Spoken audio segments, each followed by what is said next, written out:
Hello out there and welcome to another exciting and power-packed edition of your must-watch show, The Diaspora.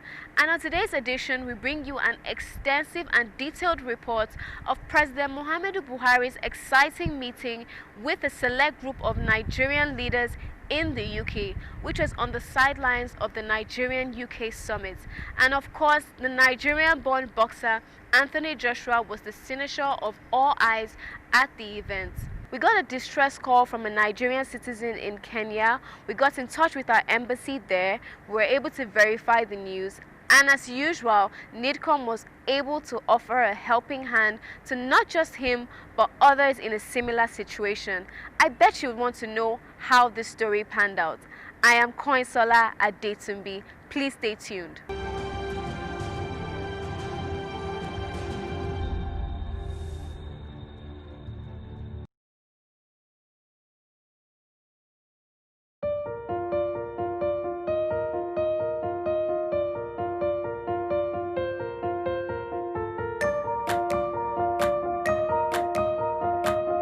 It's amazing to hear what I'm connected with. So even though I'm running my own track in boxing, to sit here amongst you great people, Your Excellency, and to listen to some of the achievements and visions that you have for Nigeria makes me feel proud. And I do strongly feel for us kids in the UK that have swayed a bit from our heritage and our culture. If you want to know where you're going, you have to know where you're coming from. I really strongly believe that.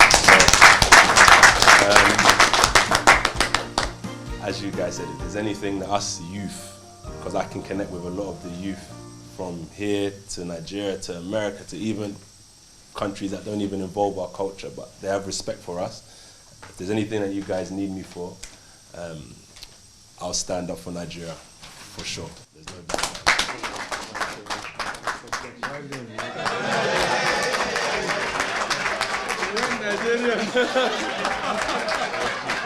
about Nigeria. We welcome you, sir, to the United Kingdom, and we thank God for his very safe journey. And we hope and pray that your mission here will be fulfilled, and you go back home to keep enforcing the program you have for Nigeria. We see your handwork, and we're very grateful. Thank you, sir. Welcome. But Mr. President, we want you to know that we love you. We see you as God sent to Nigeria, and we pray that God will continue to protect you and do your level best for Nigeria.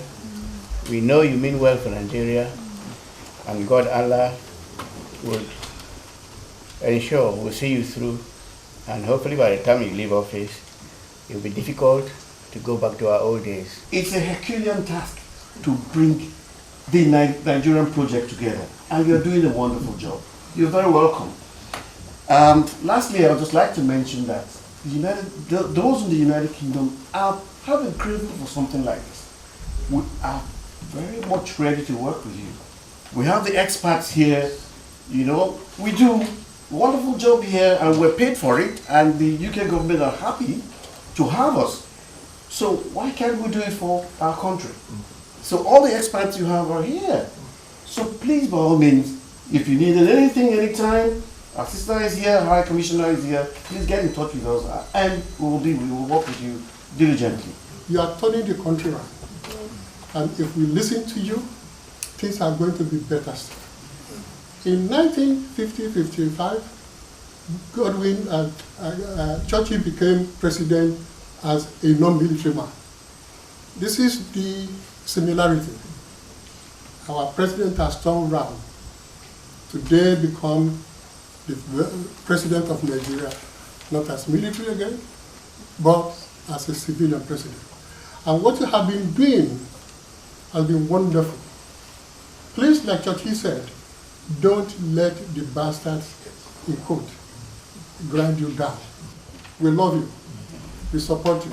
What you've done in terms of tackling corruption, only God in heaven can reward anyone that sacrifices his personal comfort, his health, his being, almost laying down your life for a country. It's literally incredible.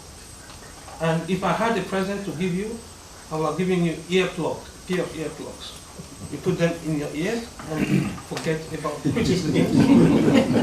Because there is enough distraction to move you off focus. And now you've come to meet Boris Johnson. I hope we are able to push the youth agenda forward, because that's the only reason I live, to make sure that the next generation exceed all the achievements of the previous generation. And thanks to the power of technology, we have a hub in Nigeria to be able to solve the problem post-Brexit of the UK government and also America and even the European government, because we have enough youths to do all the programming for all the apps that the West want to consume, that they don't have facilities or wherewithal to do it. So thank you for continuing to sacrifice for a country that everybody says is doomed. Thank you. Your Excellency, we believe very strongly that the bilateral relationship between the Nigerians who are here and home base should be encouraged some more. I believe strongly that if we continue to, extend the hand of your policies out here in a very practical sense, given a good example like what we normally do on an annual basis with the exhibition, encouraging the exhibition of Nigerian products, Nigerian made items. I remember a few years ago, right here with us, the governor of Abia State, the House of Lords, we had a very interesting expose that day where they came to present the workings of the Abia business community, leather products and stuff. Those things are not really seen out here. And the market is here, and it's one that I believe that we should encourage. I'm not going to go into too much depth because of time, but all I want to say right now is that we do have what it takes to actually build a viable and strong global economy. I think I have got a good diaspora special assistant. That's why I extended her term. I sent her an advance party so that she can find out which Nigerians I should see that will represent the Nigerians in those constituencies I visited. It's absolutely necessary because even for selfish reasons, the amount of money you are sending home to support your families, I think it's more than what we are earning from petroleum. So thank you very much for expressing so much confidence in us. I look at the figures, I was most impressed that the money you send back home to help your families, either school fees, health care, whatever, or building a house at home, because you know eventually you will end up there, is very impressive. So I always try to see the leadership of whichever country or continent I'm visiting. I'm very pleased to meet you, and I congratulate you for being successful in your respective fields. I'm very pleased with what you have done, and I was very grateful for the money you have been sending home. And I assure you that what I made up my mind of the 3 points, which made sense, which our party campaigned on. 1, number security. 2, the economy. And the third one, to try and fight corruption. Because what corruption has been doing and is still doing to Nigeria, only God knows. We don't know the extent. But the damage is terrible. On security is common sense. You can only properly run an organization or a country if it is secure. If it's not secure, you will be busy trying to secure it before you can manage it. We haven't done too badly in the Northeast, but I was very surprised with the problem in the South, in the Northwest. In the South, we know the problem. I think overall we made some progress. We are doing our best. The second one is the economy. The economy, we have a young, aggressive population. They are Nigerians, and they have been indoctrinated that their country is filthy rich because it's oil rich. Therefore, they are expecting the impossible from the government. what can we do? A lot of them, or the majority of them, haven't even been to school. So I went into agriculture. I got the governor of Central Bank and the former Minister of Agriculture. I said we have to diversify from what we inherited from our colonial masters. If a family had a million hectares, they may not have the money to pay surveyors to survey their land, get certificate of occupancy, take it to the bank, and with high interest get money for them to buy either fertilizer or other inputs. They can't have. So I said, go back to what the good leaders of First Republic did. Form cooperatives or whatever, and once a family can be identified to have a land, if they want some loan, give them. And then we brought the cost of fertilizer down by 50% at least, and make it available throughout the country. And finally, it's what God wills that happen. The last 3 rainy seasons, if you have relatives that are on the land, were very good throughout the country. So we were virtually able to develop food security.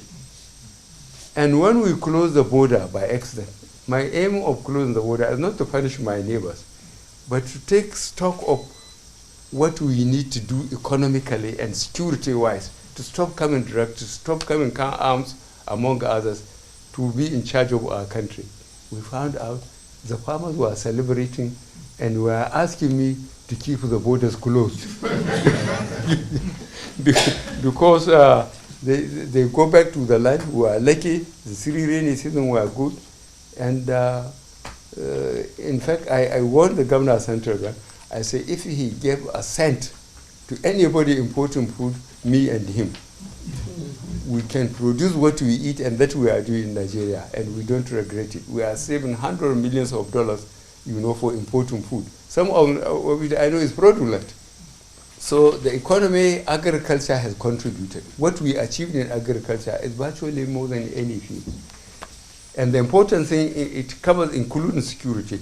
Able-bodied and educated people that were used to sit in the towns and were available as thugs or whatever, they went back to the land, and none of them regretted it.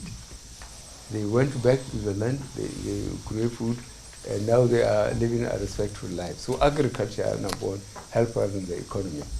Fighting corruption is a totally different thing. I'm doing my best, but under this system, you remember what I told you? I too was arrested and detained. I'm following the system here now. I will ask the police, oh yeah, this man has been a minister and so on. They said he has got so many houses and so on. And one of our nationalists, Diziani, is still here. All we can do is to take some of the flats and she built and the hotels and fix the structures. But we still need her. We hope the UK government will appreciate. I assure them that I am a civilian president. I will go through the law. She will be questioned by the police and so on. Not what I did before. Well, that is fighting corruption. We are making some progress, and I think what is available and known is that anybody that is caught, we will make sure that he is tried, no matter how long it will take for him, and whatever belongs to the public, we get it back. But what I did this time around, I said fixed assets, hotels, houses, even vehicles. We sell it, we put the money into government treasury by what we call the TSA, Treasury Single Account. So I will see whoever comes after me, if he wants to be too nice, to take money from government and give it to any individual. But if it is a house, I know what happens, they give them back their houses. Well, Joshua, I have to congratulate you. Thank you very much. Thank you very much indeed. So, on behalf of all the Nigerians here in the United Kingdom, headed by our Madam Diaspora, Mrs. Adekedabri Adewa, Yeah. she is the correct peg in the right hole. Yeah. Thank you so much for giving her to us. She's doing fantastic. We are behind you and call upon you. One thing that we need to say clearly is that we think that the campaign against corruption that you launched when you were military president, War Against Corruption, and you have brought it back and you've launched it now. We ask that the Nigerian Orientation Agency becomes your instrument to ensure that the war for the hearts and the minds of Nigerians really takes place. It is the most important war that you are fighting on behalf of us as our father and the generations coming after us. And it's our prayer that you will succeed. Amen. That our country will become corruption-free. Thank you very much. Thank you very much.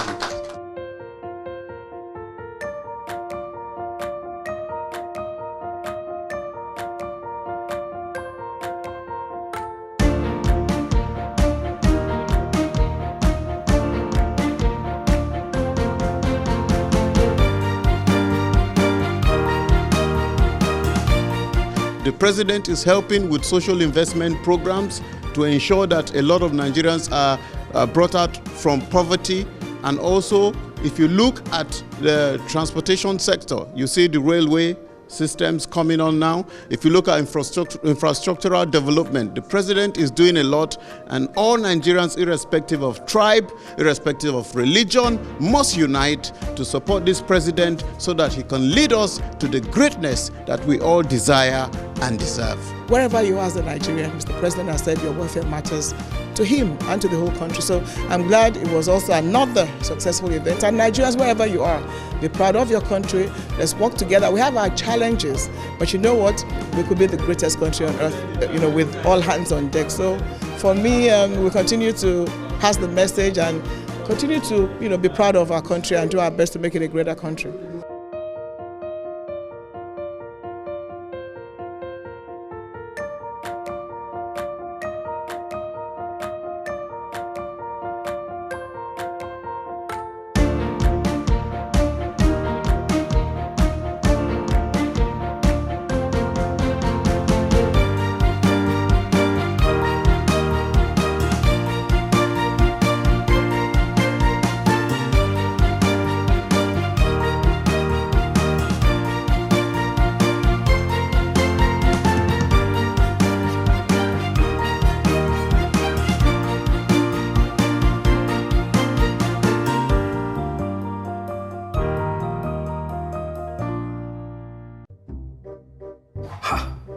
Not so fast. Look, I'm tired.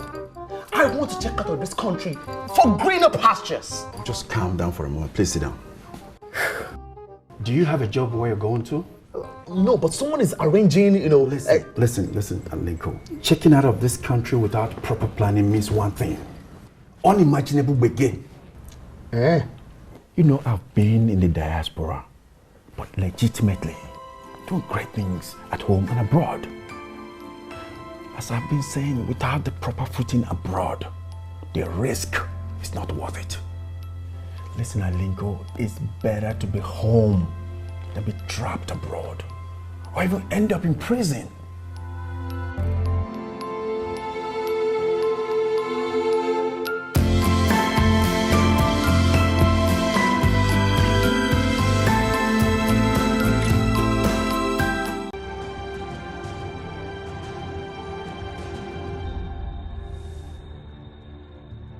And now, here's the Help from Home segment. We got a distress call from Mr. John Adam Smart, a Nigerian who was stranded in Kenya. We got in touch with our embassy there to verify the information, and here is their response. Sequel to our telephone conversation on Mr. Adams John Smart, a Nigerian who claimed to be stranded in his letter dated 27th January 2020, addressed to your esteemed office, which was forwarded via mobile phone for the attention of the mission. I am directed to inform that Mr. Smart overstayed his visa period in Kenya and was apprehended by Host Law Enforcement Agency for his action. He was consequently charged to court, where he was sentenced to 6 months imprisonment with an option of $2,500 fine.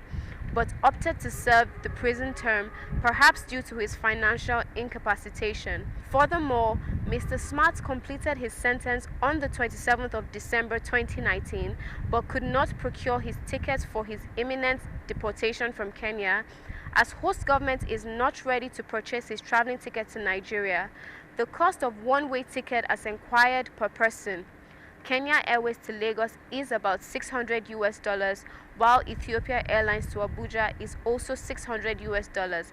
And as at the moment, the mission is financially constrained to come to Mr. Smart's aid and that of 3 other Nigerians in the same predicament.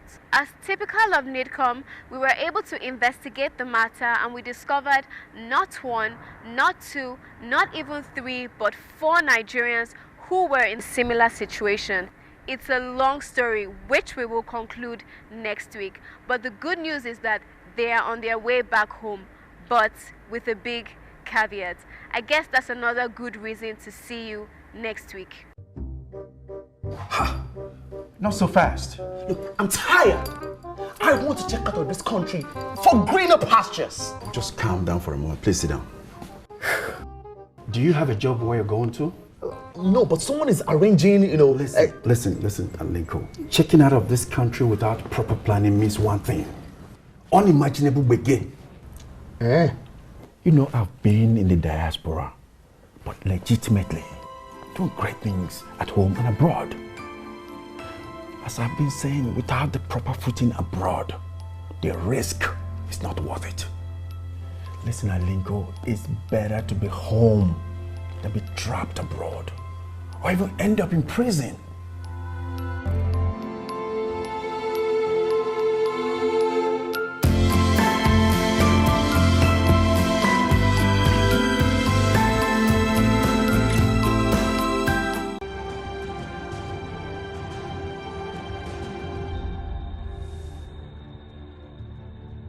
Remember, you can reach us on all our social media platforms. On Facebook at Nigerians in Diaspora Commission, on Twitter at nidcom_gov, on our Instagram page at nidcom_gov, and on our website at www.nidcom.gov.ng. You can also join us on DSTV at NTA Network News on Friday at 10:30 a.m., on NTA International on Tuesday at 6 a.m. and 10:05 p.m., on NTA News 24 on Friday at 2:30 p.m. and on Sunday at 11:30 a.m. I remain your host, Koinsola Adetumbi. Bye for now.